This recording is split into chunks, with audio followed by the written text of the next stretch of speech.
أعوذ بالله من الشيطان الرجيم. بسم الله الرحمن الرحيم. الحمد لله الذي أنزل على عبده الكتاب ولم يجعل له عوجا قيما لينذر بأسا شديدا من لدنه ويبشر المؤمنين الذين يعملون الصالحات أن لهم أجرا حسنا. رب اشرح لي صدري ويسر لي أمري واحلل عقدة من لساني يفقهوا قولي. قالوا سبحانك لا علم لنا إلا ما علمتنا إنك أنت العليم الحكيم. أستغفر الله العظيم الذي لا إله إلا هو الحي القيوم وأتوب إليك لا حول ولا قوة إلا بالله العلي العظيم. Yang saya hormati tuan pengurusi majlis, hadirin hadirat rahmati Allah sekalian, Assalamualaikum warahmatullahi taala wabarakatuh. Jadi pertama-tamanya tuan-tuan dan puan-puan yang dirahmati Allah sekalian, kita mengucapkan syukur pada Allah Subhanahu wa taala kerana memberi kita kekuatan untuk solat subuh berjamaah ya pada pagi ini tuan-tuan ya. Yang sebenarnya solat subuh berjamaah ni yang sebenarnya mencabar tuan-tuan ya. Itu sebab Allah bagi pahala dia besar ya. Apa pahala orang datang solat subuh berjamaah? Pahalanya mereka seolah-olah telah solat sepanjang malam. Nampak tak? Itu sebab Allah sebut dalam hadis Rasulullah SAW, dia kata kalau orang tahu besarnya pahala mereka dapat solat berjamaah waktu subuh, mereka akan datang solat tu walaupun dalam keadaan merangkak. Nampak tak? Sakit macam mana pun dia akan datang. Kalau mereka tahu besarnya ganjaran yang Allah sediakan untuk kita solat subuh berjamaah.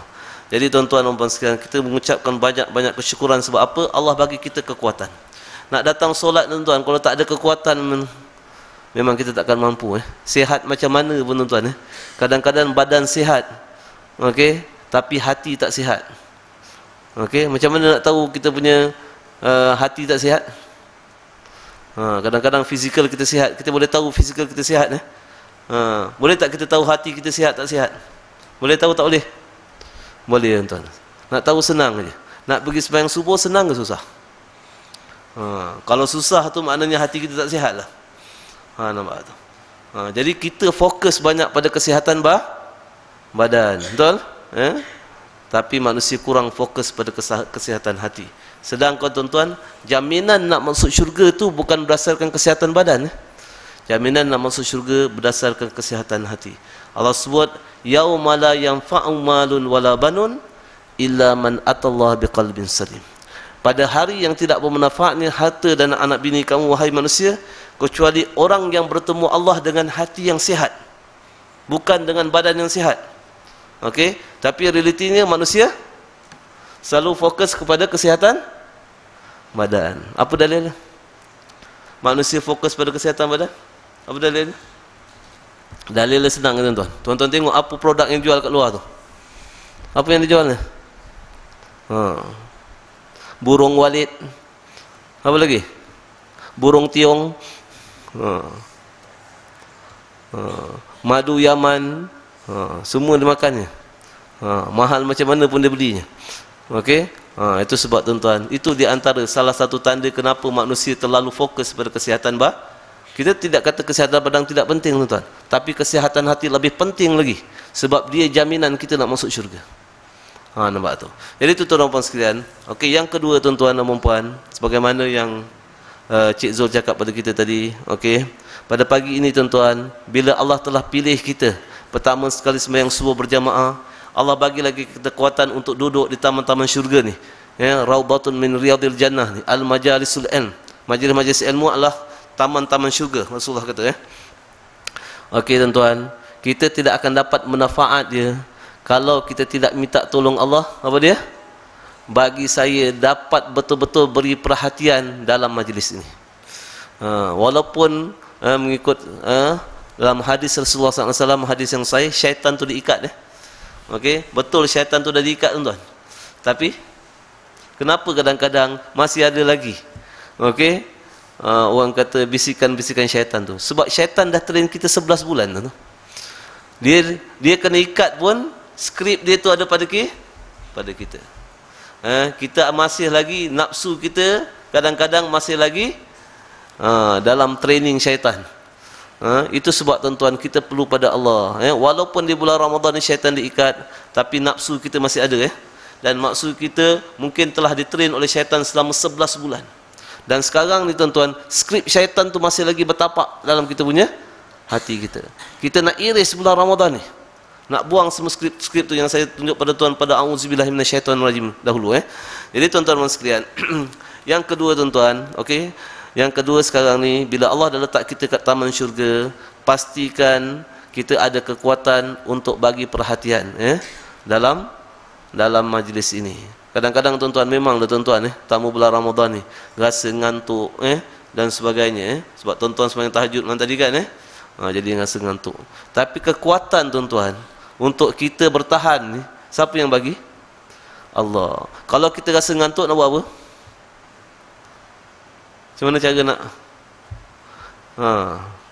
minta pada Allah tuan. Bacalah la haula wala quwata illa billahil azim. Minta pada Allah bagi ya Allah, kau dah pilih aku duduk kat taman syurga ni, jangan bagi aku rugi ya Allah duduk di taman syurga ni. Sebab apa tuan-tuan? Cuba bayang tuan-tuan, kalau kita dengar ceramah kita tidur, kita dapat ke? Tak dapat tuan, tak dapat manfaat dia. Tapi kekuatan itu hanya Allah saja yang bagi. Nombor satu tidur tuan-tuan, yang kedua walaupun kadang-kadang jaga, tapi fikiran kita di tempat lain. Itu satu lagi tuan-tuan masalahnya. Kadang-kadang fikiran ada kat situ, faham lain pula. Nampak tak tu? Okey, sebab Quran tuan-tuan kadang-kadang kita baca, kita faham, kadang-kadang kita baca kita tak faham. Begitu juga dalam ceramah. Kadang-kadang kita dengar, kita faham 10% tak? Kadang-kadang kita dengar, kita faham 100%. Jadi tuan-tuan nak yang mana? Pukul sekarang ni 6.30. Katakanlah saya habis 7 suku katakan. Okey, 45 minit katakan. Okey, ada orang yang akan faham 100%, ada orang akan faham 50%, dan ada orang akan keluar 7 suku dengan cakap apa? Saya tak faham apa Dr. Syafiq cakap. Tuan-tuan nak yang mana? Pastilah tuan-tuan nak yang 100%, betul tak? Tapi sekarang tuan-tuan, siapa yang nak bagi faham tu? Allah tuan-tuan. Fafahamna Sulaiman. Kita pada pagi ini tuan-tuan bukan nak faham saja, kita nak hidayat. Apa beza faham dengan hidayat? Beza tuan-tuan. Okey, ada orang yang belajar dia faham, ada yang orang belajar dia tak faham. Ada orang yang belajar dia faham dengan betul, dia tahu benda tu bagus, tapi dia tidak ada kekuatan untuk mengamalkannya. Ada pula faham dengan betul, ada kekuatan mengamalnya, tapi dia tidak ada kekuatan untuk mengamalkan dia dengan ikhlas tuan-tuan. Nampak tu? Itu tuan-tuan, nak menuntut ilmu ni syarat dia pertama, okey, kita kena betulkan niat kita. Betulkan niat kita, saya datang duduk di surau dan masjid pada hari ini semata-mata kerana Allah. Sebab Allah sahaja yang boleh bagi kita hidayat. Minta kerana Allah. Jadi Allah sahaja boleh bagi kita hidayat, dan hidayat itu adalah kita dapat pemahaman yang betul. Dalam bahasa Arab dipanggil al-basair. Laqad ja'akum basairu min rabbikum. Sungguhnya telah datang pemahaman yang betul daripada Tuhan kamu saja. Okey, itu yang pertama yang kita nak. Yang kedua, kita nak dengan pemahaman betul tu, Allah bagi kita kekuatan untuk melaksanakannya dengan ikhlas. Dan itu dipanggil hidayat tuan-tuan. Sebab kesan daripada kita dapat laksanakan ilmu itu dengan ikhlas, kesan dia apa tuan-tuan? Kesannya Allah akan campakkan rasa cinta kepada Allah dalam hati kita. Dan itu yang sebenarnya tujuan Allah letak Ramadan kat kita tuan-tuan. Nak jadi manusia yang bertakwa. Dan ciri manusia yang bertakwa tuan-tuan, Allah sebut pada surah apa? Pada surah Al-Asr. Allah sebut ciri manusia yang bertakwa. Okey, pertama Allah kata innal insana lafi khusr. Sesungguhnya manusia itu rugi. Kenapa Allah sebut sesungguhnya manusia itu rugi tuan-tuan? Kenapa Allah tak sebut sesungguhnya manusia itu untung? Apa sebabnya? Kalau dalam sebarang penulisan tuan-tuan, apa juga penulisan, kalau satu statement datang dulu, dia menggambarkan apa? Dia menggambarkan general rule, peraturan umum. Maknanya kebanyakan manusia. Jadi Allah kata sesungguhnya manusia itu rugi. Kenapa? Sebab kebanyakan manusia itu rugi. Apa dalil kebanyakan manusia itu rugi? Tuan-tuan buka pada surah Ar-Ra'd. Juzuk yang ke-13, surah yang ke-13. Jadi kalau tuan-tuan nak guna kitab lagi tuan-tuan, tuan-tuan ambil Quran tu. Kitab yang saya pakai pada hari ini adalah Al-Quran. Kenapa saya pakai Al-Quran tuan-tuan? Sebab Al-Quran satu sahaja kitab yang boleh motivate kita. Kitab lain tak boleh. Hanya ayat Quran sahaja yang boleh bagi hidayat dekat kita. Itu sebab kita nak ngaji ni, kita kena mulakan dengan ayat Quran. Sebab perkataan lain tak boleh bagi hidayat tuan-tuan. Al-Quran sahaja. Okey? Jadi buka pada surah Ar-Ra'd, juzuk yang ke-13 ya. Juzuk yang ke-13, surah yang ke-13.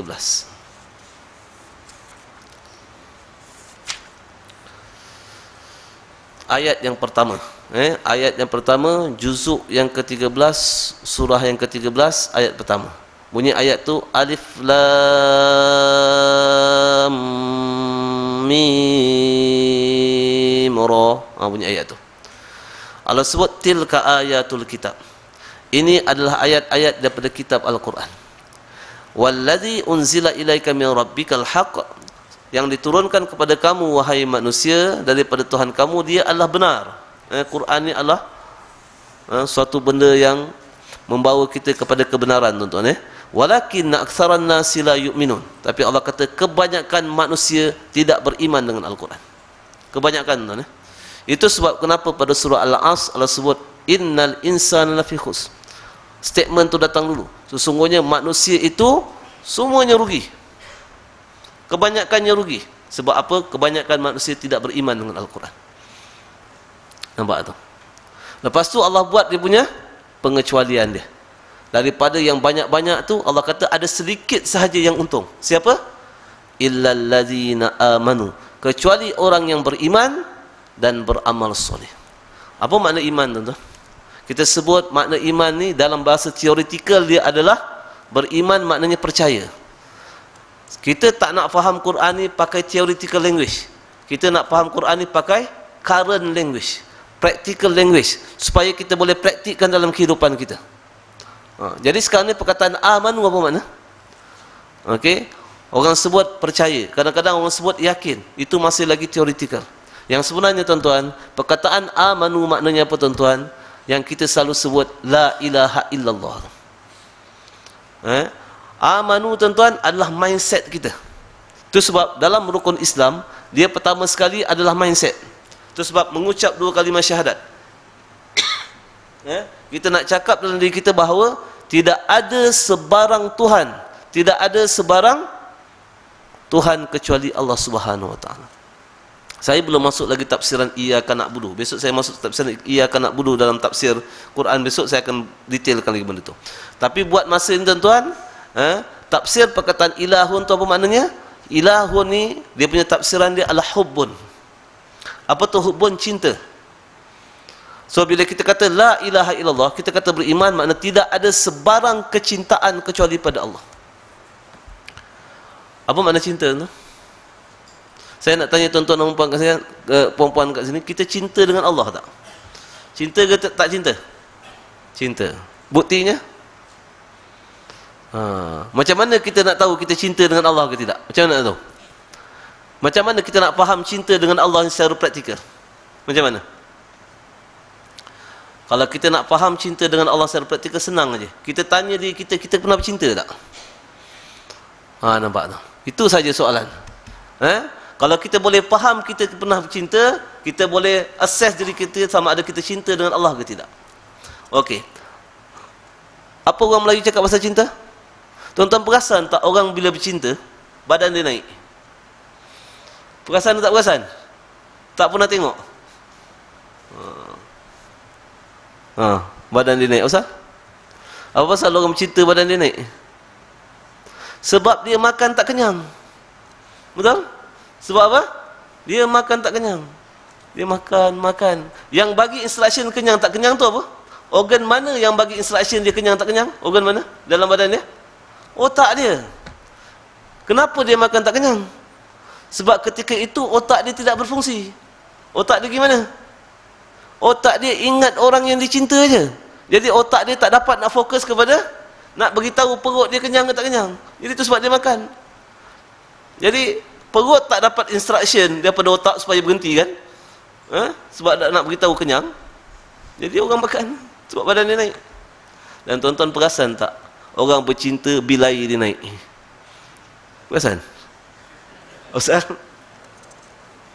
Sebab dia mandi tak basah. Jadi yang sebenarnya tuan-tuan, ialah itu pepatah Melayu, betul tak? Tapi yang sebenarnya, apa yang saya nak sentuh kat situ, kenapa orang Melayu kata orang bercinta ni makan tak kenyang, mandi tak basah? Sebab fokus pemikiran dia.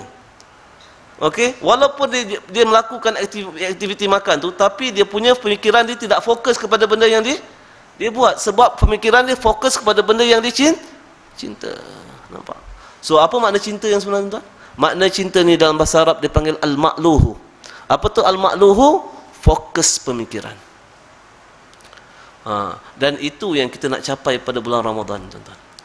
Bila kita kata saya cinta pada Allah, maknanya apa, tuan-tuan? Maknanya fokus pemikiran kita sentiasa tertumpu pada Allah. Nampak? Tapi ada tak, tuan-tuan? Kita pernah bercinta ya. Kita selalu ingat aja kekasih kita, betul tak? Tapi sekarang ni dengan Allah ada ke berlaku macam tu? Yang tu yang. Dan the power of love, tuan-tuan ya. The power of love ni, kekuatan cinta ni, dia boleh motivate people.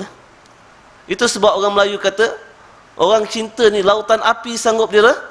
Maknanya dia sanggup berkorban buat apa saja kepada orang yang dicintai. Tapi kita dengan Allah macam mana, tuan-tuan? Kalau kita kata kita cinta dengan Allah, kita mesti tahu apa yang apa yang disukai oleh kekasih kita, betul tak? Apa dia suka? Masa saya cakap dulu, apa saya suka? Suka makan apa? Nasi dagang. Apa kita buat? Nasi dagang bukan KL punya, mari Terengganu mari. Cendereng punya mari. Pergi ambil tiket Asia pergi sana, beli nasi dagang bawa balik sini. Sanggup pergi tu. Apa juga yang kekasih dia suka, dia sanggup buat. Tapi sekarang tuan-tuan, kita tanya diri kita, kalau kita cinta dengan Allah, apa Allah suka? Apa Allah paling suka, tuan-tuan? Allah paling suka sekali adalah Al-Quran. Itu sebab kenapa Allah letak kita bulan yang mulia ini, antara 12 bulan tu, dia panggil Syahrul Ramadan ni Syahrul Quran. Nampak tu? Jadi sekarang tuan-tuan, kita nak buktikan cinta kita dengan Allah, tuan-tuan. Tanya kita sayang tak dengan Al-Quran? Tak boleh cakap dengan mulut mesti dengan perbuatan. Kalau kita kata kita sayang dengan Al-Quran, tuan-tuan, sekarang ni sepanjang 21 hari nak masuk hari ke-22 ni, Allah train kita, tuan-tuan, dengan Al-Quran. Saya nak tanya tuan-tuan, apa perasaan tuan-tuan dengan Al-Quran sekarang ni selama 20 hari punya training? Makin penat baca Quran ke makin seronok baca Quran? Saya nak tanya. Itu tuan-tuan jawab sendiri ya. Maknanya, tuan-tuan, kalau selama 20 hari, tuan-tuan, kita tak ada rasa apa-apa pun dengan Quran, tuan-tuan. Saya bimbang tuan-tuan gagal 20 hari ni training Sebab tujuan Allah letak kita bulan Ramadan ni, nak train kita, dia panggil Syahrul Madrasati ni, bulan training ni, nak train kita supaya dekat dengan Al-Quran, tuan-tuan. Itu sebab modul dia adalah Syahrul Ramadan allazi unzila fihi Al-Quran. Bulan Ramadan yang diturunkan Al-Quran pada dia. Jadi kita kata kita nak cinta dengan Al-Quran, kita kena buat apa dengan Al-Quran, tuan-tuan? Pertama dia, kita kena baca dia. Makin kita baca dia, makin kita seronok dengan dia. Dan sepatutnya makin kita seronok dengan dia, apa lagi kita nak buat? Ada tak tuan-tuan terasa sepanjang 20 hari tuan-tuan nak hafal Quran? Ada tak? Nampak? Tanya diri tuan-tuan. Ini pengalaman yang saya lalui, tuan-tuan, masa saya kat England dulu. Daripada saya tak suka baca Quran, dia paksa oleh kawan, akhirnya Allah izinkan saya hafal Quran. Kita takkan mampu buat satu benda kalau kita tak cinta, betul? Betul tak? Jadi sekarang ni tanya 20 hari ni, sejauh mana kita punya perasaan kita dengan Al-Quran. Kalau kita tak dapat perasaan tu, tuan-tuan, kita ada berapa hari lagi? 8 hari lagi. Minta daripada Allah, ya Allah, kenapa hati saya ni tidak kuat dengan Al-Quran? Tolong ya Allah, bagi 8 hari ini train hati saya supaya dekat dengan Al-Quran.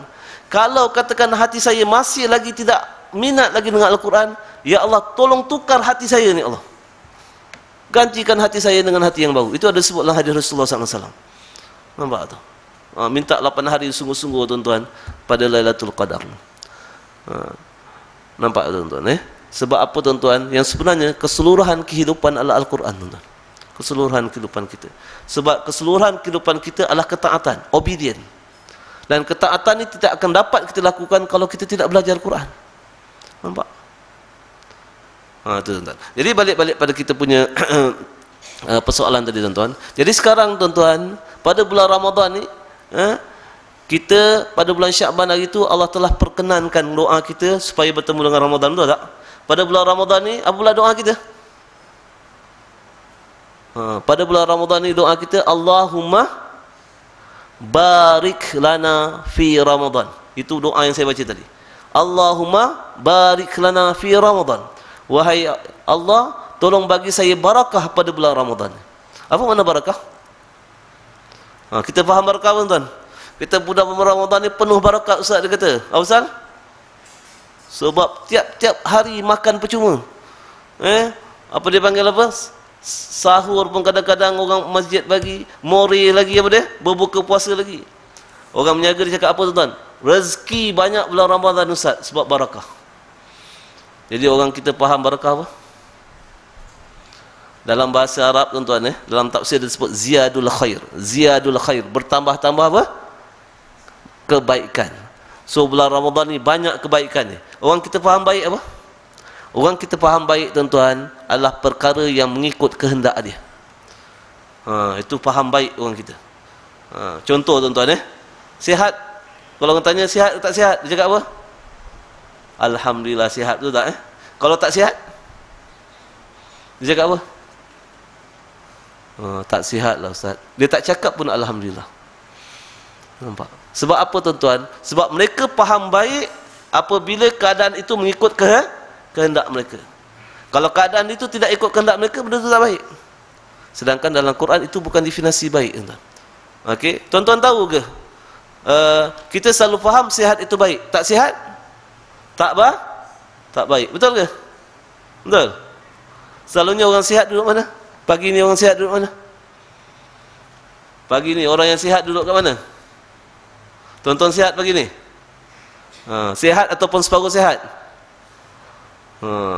Kalau tuan-tuan nak tahu Tuhan tu sihat ke tak sihat, separuh sihat, tu pegang lutut tu. Ada sakit-sakit tak? Maknanya kalau ada sakit-sakit lutut tu bukan sihat sepenuhnya lah, separuh sihat. Betul? Dan orang yang separuh sihat lah yang ramai dekat surau pada pagi ni, tuan-tuan. Yang sihat duduk mana? Tantah masih tidur lagi. Maknanya apa, tuan-tuan? Dengan sebab tuan-tuan tak sihat lah tuan-tuan datang surau, betul tak? Itu sebab, tuan-tuan, tak semesti sihat itu baik, dan tak semesti tak sihat itu tidak baik. Itu sebab Allah definasi baik bukan ikut kehendak kita, tuan-tuan. Allah definasi baik ikut kehendak Allah. So al-barakah, tuan-tuan, yang dipanggil bertambah-tambah kebaikan ni bukan ikut definisi kita. Al-barakah bermakna, tuan-tuan, disebut al-barakah ni adalah al-birru. Baik ni al-birru. Macam contohlah, tuan-tuan, kita minta doa pada Allah, Rabbana atina fid dunya hasanah. Tiap-tiap hari kita minta Rabbana atina fid dunya hasanah. Apa tu hasanah fid dunya? Apa itu kebaikan dunia? Cuba kita terjemah apa kebaikan dunia? Apa dia? Okey. Badan sihat, betul? Lagi? Rezeki banyak, betul? Lagi? Anak-anak yang sihat, lagi? Masa lapang, betul? Itu kita panggil kebaikan dunia, betul ke? Tak betul. Sebab apa tak betul? Sebab kita tak rujuk pada Al-Quran. Yang sebenarnya itu bukan kebaikan dunia. Itu cuma kurniaan Allah. Kebaikan dunia apa, tuan-tuan? Kebaikan dunia adalah apabila Allah bagi suatu keadaan pada kita itu, kita dapat tukar keadaan itu jadi amal soleh. Itu dipanggil kebaikan dunia. Kalau kita sihat, tuan-tuan, kita dapat gunakan kesihatan itu untuk taat pada Allah, itulah kebaikan dunia. Kalau kita tak sihat, tuan-tuan, tapi dalam kita tak sihat itu, kita dapat taat pada Allah, itulah dipanggil kebaikan dunia. So pada Allah, tuan-tuan, circumstances is not important. Tapi pada manusia, circumstances is very important. Apa dia cakap? Kalau tak sihat, macam mana nak datang surau masjid, Ustaz?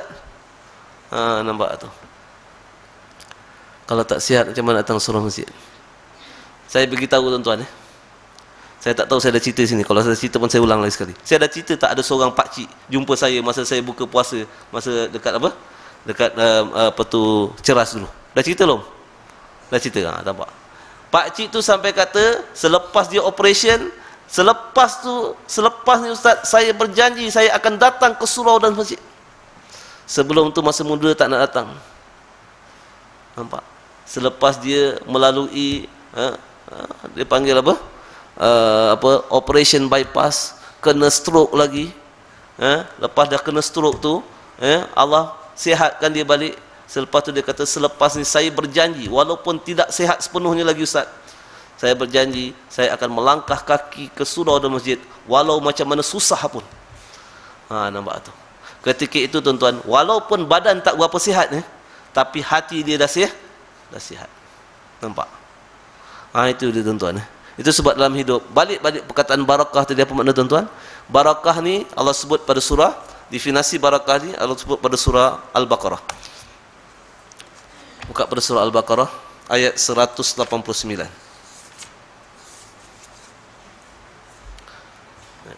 Ayat ni saya dah pernah sebut dulu tapi saya ulang balik. Okey. Dulu saya sebut al-birru, baik, tapi sekarang ni hari saya sebut al-barakah. Yang kita kata kita nak dapat barakah tu. Okey. Allah kata pada ayat 189 surah Al-Baqarah ni, Allah kata yas'alunaka 'anil ahillah. Qul hiya mawaqitu lin-nasi wal hajj wa laysal birru bi an ta'tul buyuta min zuhuriha walakinnal birra man ittaqa. Bukan baik itu dengan mengikut pandangan kita tuan-tuan. Sebab saya dah tafsirkan ayat dulu. Okey, apa tu baik itu bukan ikut kehendak kita.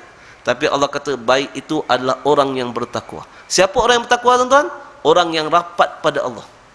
Maknanya yang kita hendak barakah pada bulan Ramadan tuan-tuan. Kalau Allah bagi kita Ramadan tuan-tuan, kita dapat gunakan manfaat Ramadan untuk rapat pada Allah, itulah barakah pada bulan Ramadan.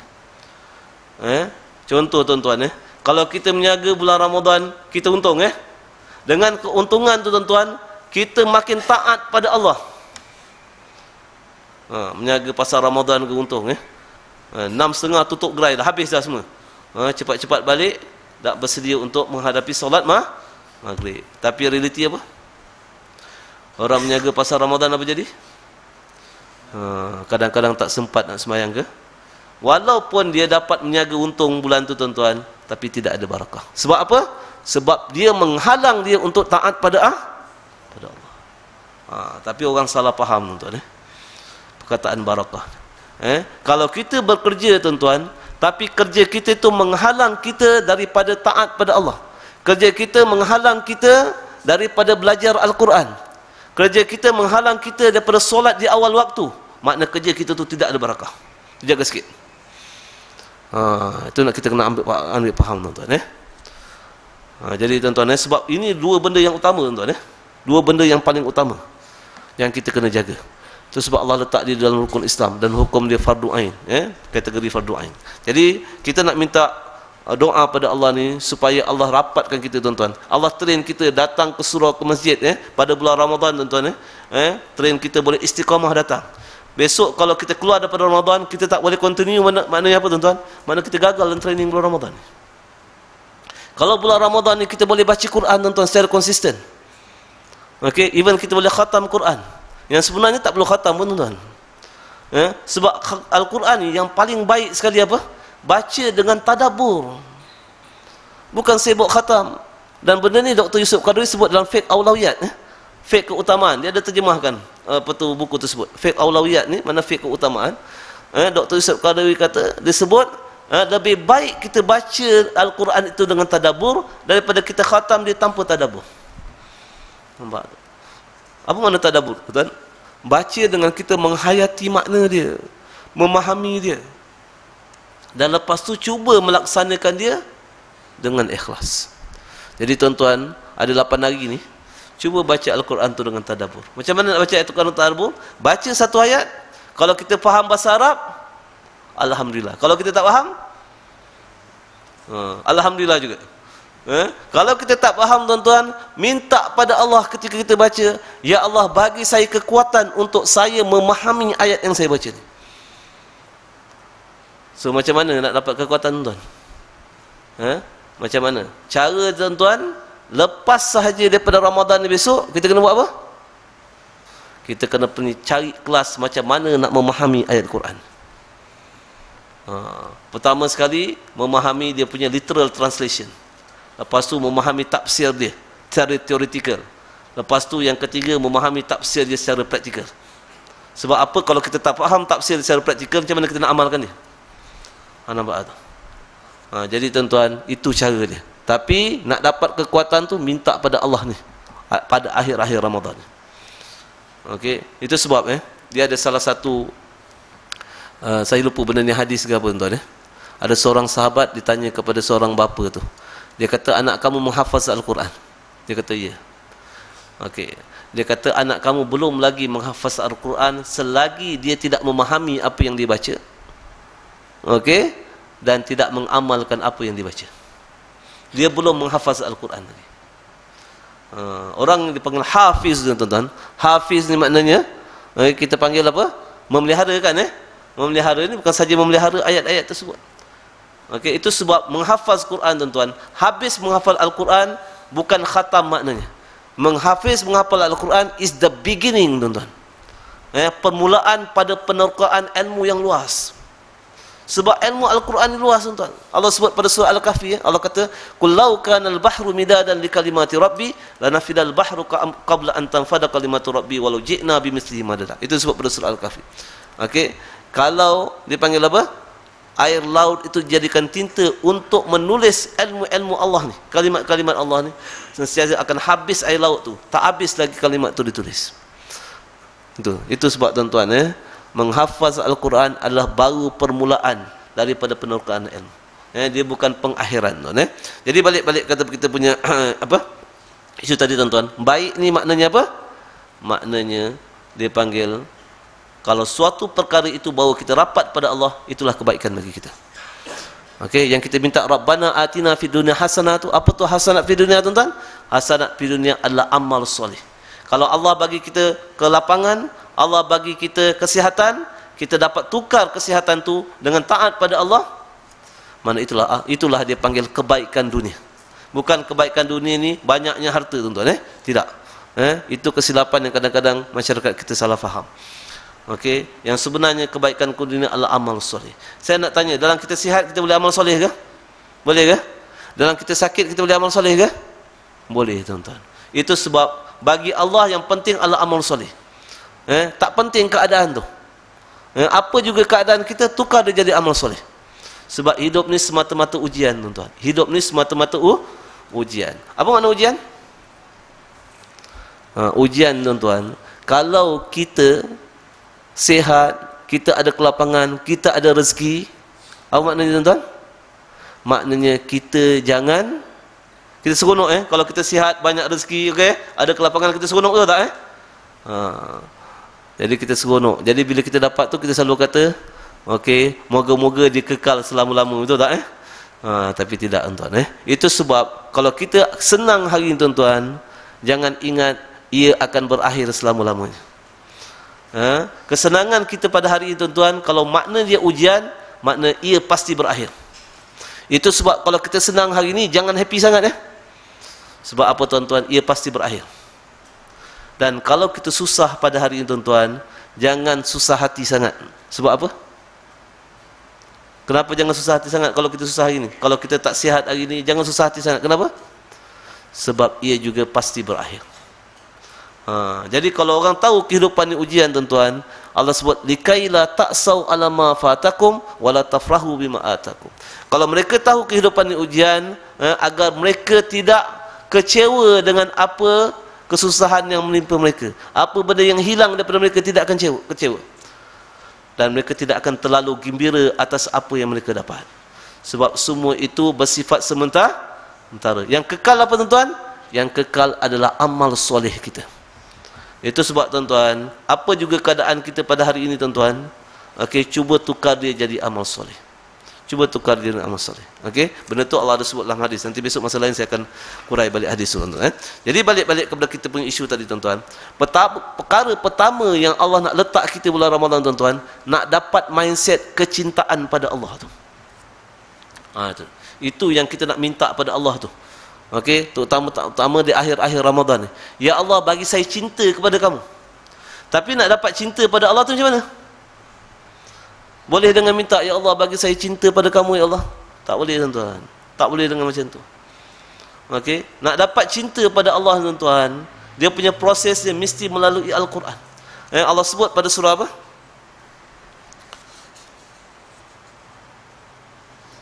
Pada surah Al-Baqarah. Saya nak tanya, tuan-tuan, kenapa cinta pada Allah ni penting, tuan-tuan? Kenapa? Sebab saya dah cakap tadi, tuan-tuan, cinta dia ada ciri-ciri motivasi dekat situ. Sebab apa, tuan-tuan? Bila kita cinta pada suatu benda, apabila kita melakukan satu benda tu, dia akan jadi apa? Dia akan jadi apa? Dia akan jadi ringan, tuan-tuan. Saya nak tanya, tuan-tuan, mengaji Quran ringan ke berat? Mengaji Quran ringan ke berat? Nak baca satu juzuk ringan ke berat? Berat, tuan-tuan. Nak hafal lagi berat, kan? Nunjukkan apa, tuan-tuan? Kalau sesuatu benda tu kita lakukan, kita rasa berat, apa, tuan-tuan? Kalau kita ngaji kita rasa berat, apa maknanya, tuan? Makna kita tak ikhlas. Itu aja jawapannya. So kalau mengaji tak ikhlas, macam mana buat? Tak payah ngaji, Ustaz. Bukan macam tu, tuan-tuan. Imam Ghazali kata ikhlas ni adalah apabila kita lakukan suatu perkara itu, dia akan rasa ringan. Tapi kalau kita rasa berat, maknanya kita tak cukup ikhlas lagi. Dan Imam Ghazali kata, paksa diri kamu buat juga. Okey, walaupun masa tu rasa berat, paksa diri kamu buat juga. Insya-Allah lama kelamaan Allah akan ringankan untuk kamu.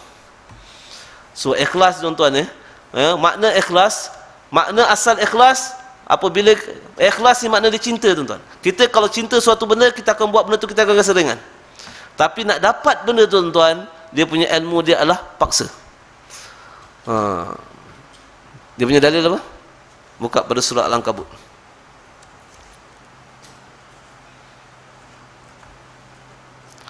Surah Al-Ankabut, surah yang ke-6, surah yang ke-29. Surah yang ke juzuk 21. Surah 29. Surah nombor 29, juzuk 21. Ayat yang terakhir, ayat 69.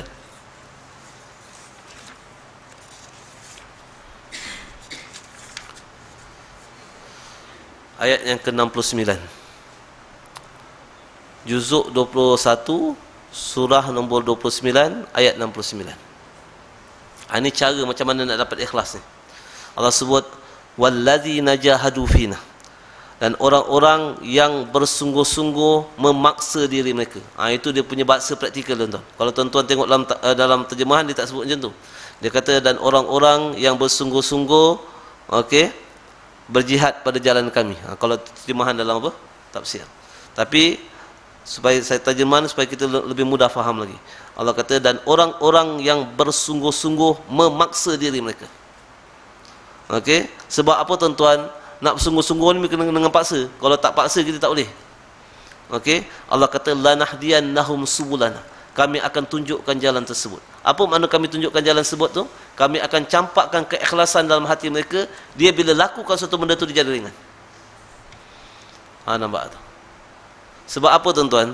Sebab kalau kita amalkan benda tu, tuan-tuan, dia rasa berat, makna kita tak cukup ikhlas lagi. Dan Imam Ghazali kata, buat juga amalan tu walaupun masih bercampur-campur ikhlas tak ikhlas. Buat juga. Okey, paksa diri kita buat juga. Dan insya-Allah kalau kita buat tu, Allah akan pandu kita kepada keikhlasan. Dan Allah sebut satu lagi pada ayat, buka pada ayat surah Al-Baqarah. Pada surah Al-Baqarah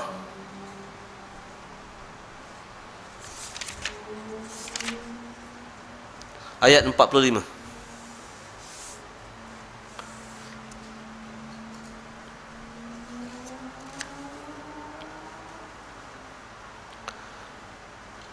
Okey, surah Al-Baqarah, Allah kata, wasta'inu bis sabri was salah. dan mohonlah pertolongan kepada Allah wahai manusia dengan sabar dan solat. Maknanya kita nak dapat pertolongan daripada Tuhan, tuan-tuan, mesti dengan sabar. Apa tu sabar? Apa makna sabar? Sabar ni dalam keadaan atau situasi itu tidak menyelbahi kita. Okey, contoh kita sakit, tuan-tuan. Okey, tapi kita boleh taat pada Allah, itu kita panggil sabar. Okey, maknanya nak dapat pertolongan Allah Subhanahu Wa Taala. Contohlah tuan-tuan, kalau tuan-tuan sakit, tuan-tuan nak apa? Nak sembuh, betul tak? Okey, macam mana nak sembuh? Kalau kita sakit, macam mana nak sembuh? Jumpa doktor lah, betul? Jumpa doktor. Doktor boleh sembuhkan kita ke? Tak boleh. Dah apa pasal jumpa doktor? Kata usaha cari ubat. Betul tuan-tuan. Tapi ubat tu hanya akan berkesan kalau Allah izinkan dia berkesan. Kalau Allah tak izin dia berkesan, dia tak berkesan. Nampak? Tak apalah tuan-tuan cari doktor, tak ada masalah. Tapi ubat yang sebenarnya nak menyembuhkan penyakit kita apa tuan-tuan? Apa ubat yang sebenarnya? Ubat dia adalah amal soleh. Ubat dia adalah takwa. Takwa atau mana tuan-tuan? Takwa itu maknanya amal soleh. Apa dalil dia?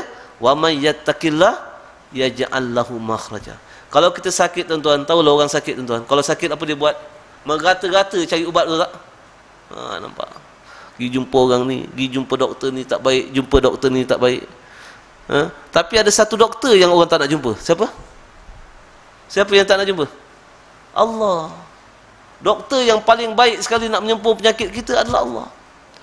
Cuba tanya diri kita tuan-tuan, masa kita sakit, ada tak kita khusyuk dalam solat kita? Ada tak kita solat di awal waktu? Ada tak kita baca Al-Quran? Ada tak kita baca Al-Quran dengan tadabbur? Ada tak kita amalkan apa yang kita baca? Dan itu semua adalah ubat kepada penyakit kita. Dan Allah sebut, wa may yattaqillah yaj'al lahu makhraja. Dan kalau kamu bertakwa wahai manusia kepada kami, bertakwa kepada Allah, maknanya beramal soleh, fokus pada amal soleh, aku bagi jalan keluar kepada masalah kamu. Nampak? Itu ubat dia tuan-tuan. Itu sebab ubat penyakit yang sebenarnya tuan-tuan. Tapi tuan-tuan, realiti tuan-tuan, kalau kita pergi hospital, doktor jaga apa? Pergi hospital sekarang ni, doktor jaga apa? Jaga jadual pengambilan ubat pesakit tu tak? Nurse kata, okey, tiap-tiap 2 jam kena ambil ubat ni. Kan dia jaga benda tu. Apa yang dia tak jaga? Apa yang dia tak jaga tuan? Dia tidak jaga jadual solat pesakit tu. Ini kesilapan dalam ilmu perubatan tuan-tuan. Minta maaf kalau ada doktor kat sini. Kesilapan dalam ilmu perubatan, mereka tidak jaga jadual solat pesakit. Tu tuan-tuan pergi tengok hospital sekarang, berapa ramai orang yang tak solat. Sedangkan itu yang sebenarnya ubat dia. Dia tidak jaga jadual pembacaan Al-Quran pesakit. Nampak? Dan dia tidak jaga mindset pesakit. Sebab apa dia cakap? Saya rasa 3 bulan lagi you jalan lah dia. Betul tak? Selalu doktor cakap macam tu kan? Kadang doktor kata, ini tak boleh baik dah, dia kata. Baru ni pun saya pergi hospital. Ada saudara saya sakit, mata dia tak nampak. Dia kata ni dah tak boleh nampak dah, dia kata pakcik. Nampak tak boleh baik dah, dia kata. Doktor pakai tudung, okey, tutup aurat. Biasanya orang tutup aurat ni kira faham sikit agama lah, betul tak Tapi pun tak faham juga tuan. Nampak? This is the missing knowledge in medical school. Missing knowledge. Apa missing knowledge in medical school? Attitude knowledge. What is attitude? Saya cakap itu, what is attitude? The feeling of God in you. The feeling of God in you. Itu sebab banyak doktor kita dia work hard tuan-tuan. Bukan semua lah, saya tak kata semua. Okey, banyak doktor kita work hard sebab dia cuma bergantung kepada kepandaian dia saja. Dan dia tahu kepandaian dia terhad. Nampak? Dia tidak bergantung kepada Allah tuan-tuan. Itu masalah tuan-tuan. Itu sebab kita kena buat new apa? Dia panggil apa? New program for medical school. Okey, modul yang pertama untuk lulus jadi doktor tuan-tuan, mereka kena hafal Quran. Baru dia jadi apa? Doktor yang terbaik. Tapi bukan setakat hafal aja. Okey, kena hafal, lepas tu kena faham. dan kena beramal dengan Al-Quran, baru dia boleh jadi the best doktor. Nampak tu? Sebab apa tuan-tuan? Tidak ada seorang doktor pun boleh sembuhkan pesakit kecuali Allah saja. Tapi kita tidak jaga jadual ubat yang paling efektif tu. Jaga dia punya solat dia, jaga dia punya mindset dia. Macam mana nak jaga mindset pesakit tuan-tuan? Kita kena letak dia positive mindset. Rasulullah SAW tuan-tuan ajar kita kalau jumpa pesakit cakap apa? Cakap apa? Kadang-kadang tuan-tuan saya pernah perhati tuan-tuan, ada orang tuan-tuan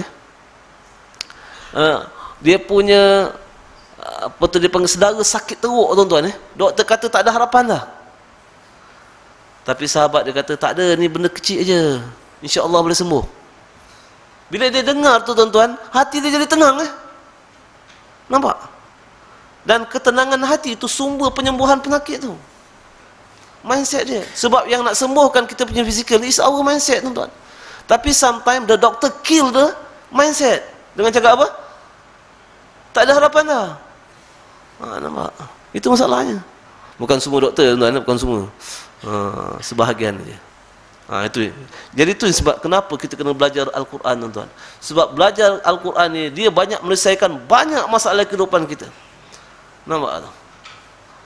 Yang buat kita boleh approach kita punya kerja tiap-tiap hari secara betul dan sebagainya. Okey, balik lagi. Allah kata wasta'inu bis-sabri was-salah. Allah kata mohonlah pertolongan wahai manusia kepada Allah dengan sabar. Sabar ni makna tuan-tuan, dalam kita keadaan tidak menyelbahi kita taat pada Allah. Was-salah, dan dengan mendirikan solat. Apa tu mendirikan solat tuan-tuan? Mendirikan solat ni yang dipanggil takwa tadi, amal soleh. Sebab yang kita dirikan solat subuh tadi cuma kita punya ikrar saja, betul? Ikrar kita pada Allah, dan pelaksanaan ikrar tu berlaku di luar solat dalam bentuk amal soleh. So solat ni apa benda tuan-tuan? Solat ni yang sebenarnya adalah semua aktiviti kehidupan kita yang mengikut peraturan Al-Quran dan Sunnah. Itu makna solat. Bukan solat yang kita faham kadang-kadang sebagai ritual aktiviti, sembahyang subuh, sembahyang isyak dan sebagainya. Itu cuma sebahagian kecil daripada aktiviti solat. Dan itu adalah ikrar kita pada Allah. Itu sebab kenapa tuan-tuan di akhirat besok yang akan dinilai adalah solat kita. Maknanya maksud solat tuan-tuan bukan solat isyak tu. Maksud solat dekat situ adalah seluruh aktiviti hidup kita.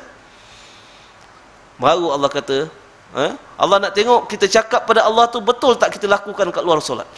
Itu dia panggil mendirikan solat. Dan Allah kata nak dapat pertolongan Allah tuan-tuan mesti dengan ketaatan. Sabar tu maknanya ketaatan, solat itu juga ketaatan. Jadi kalau kita susah hari ni tuan-tuan, tak ada siapa boleh tolong kita kecuali Allah. Tapi cara dia tuan-tuan, kita kena taat pada Allah. Baru Allah akan tolong kita. Dan Allah sebut di hujung ayat tu, wa innaha, sesungguhnya ketaatan, nak taat pada Allah tuan-tuan, nak hafal Quran, nak baca Quran, nak belajar Quran, berat betul tak tuan-tuan? Nak datang ceramah ni pun kadang-kadang berat tuan-tuan. Allah kata sangat berat. Nak melakukan ketaatan pada Allah ni sangat berat. Illa, kecuali kepada siapa? Alal khashiin. Kecuali kepada siapa? Kecuali kepada orang yang cinta pada Allah sahaja. Itu sebab tuan-tuan, apabila kita cinta pada suatu benda, dia akan menjadikan kita ringan untuk melakukan suatu benda. Itu sebab tuan-tuan, kenapa Allah nak train kita pada bulan Ramadan ni, supaya kita dapat cinta pada Allah. Tapi sekarang ni nak dapat cinta pada Allah apa tuan-tuan? Cara dia kena paksa diri kita lakukan apa yang Allah suka. Itu cara Allah nak bagi kita cinta. Itu sebab orang Melayu kata apa? Ala bisa, tegal biasa. Saya dah cerita pasal ngapal Quran ni lama tuan-tuan. Sekarang ni berat ke ringan ngapal Quran? Ataupun tuan-tuan dah tak hafal dah? Tuan-tuan pernah beli dah? Ada setengah-setengah dah pernah beli buku saya dah? Apa jadi dengan buku tu sekarang? Dah hadiah pada orang lain? Tak apa, atau masih lagi hafal? Saya tanya tempat-tempat yang saya ceramah tuan, dia kata, Ustaz, Allah Ustaz, cuba juga hafal Ustaz tapi kadang-kadang tak dapat lah Ustaz, dia kata. Itu yang lemah semangat tu, dia kata. Jadi sekarang ni dah tak larat hafal Ustaz. Setakat mana yang saya dapat hafal tu, saya cuba ulang, yang ni tak boleh teruskan. Kenapa tuan-tuan? Kenapa jadi macam tu? Kenapa? Kenapa bila Allah dah buka hati kita untuk hafal tuan-tuan, kita dah hafal dah. The fact that kita beli buku tu tuan-tuan pun dah apa? Dah kita letak ke azaman nak Hafal. Dan kita dah hafal. Apa pasal berhenti tuan-tuan? Sebab kita hafal-hafal tak dapat tuan. So apa maknanya? Bila kita hafal kita tak dapat, kita berhenti, apa maknanya tuan? Sebab apa kita tak teruskan? Sebab kita hafal tu tak ikhlas tuan. Kenapa tak ikhlas? Kenapa tak ikhlas tuan? Sebab kita hafal kerana nak dapat. Kita bukan hafal kerana Allah. Apa beza hafal kerana nak dapat dengan hafal kerana Allah? Apa bezanya? Apa bezanya tuan? Pelik juga dengar kan? Statement tu Memanglah kita hafal kerana dapat Ustaz. Saya nak tanya, apa beza hafal kerana dapat dengan hafal kerana Allah? Bezanya orang hafal kerana dapat, dia tak ikhlas. Orang hafal kerana Allah, dia ikhlas. Apa makna kena hafal kerana Allah ikhlas tuan-tuan? Sebab Allah bukan suruh dapat. Allah suruh apa? Allah suruh buat aja. Jadi maknanya orang yang hafal kerana Allah, kalau dia hafal tak dapat, dia akan buat apa? Kalau dia hafal tak dapat, dia akan buat apa? Dia akan hafal lagi. Sebab Allah bukan suruh dapat. Allah suruh apa? Buat saja. Tengok mudahnya kerja kita tuan-tuan. Kita pergi nyusahkan buat apa? Kan kerja kita apa? Buat saja. Tapi kita fikir pasal dah dapat. Dapat tu kerja siapa? Kerja Allah. Dan pergi ambil kerja Allah buat apa? Tuhan kata buat kerja kamu, jangan ambil kerja aku.